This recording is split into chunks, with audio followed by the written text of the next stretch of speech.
আমি মাটির একখান ঘর বানাবো, খেজুর পাতার ছাউনি দিব, বাঁশের খুঁটির বেড়া দিয়ে মহাকালের ঘুম ঘুমাবো।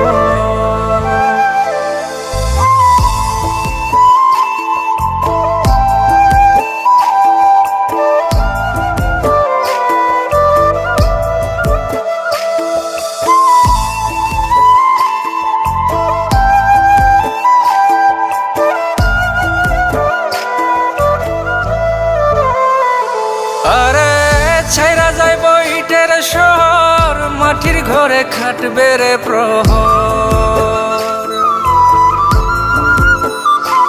আরে ছাইরা যাইব ইটের শহর, মাটির ঘরে খাটবে প্রহর। মন মহাজন ডাকলে পরে চোখ খুলিয়া সুহাগ নেব।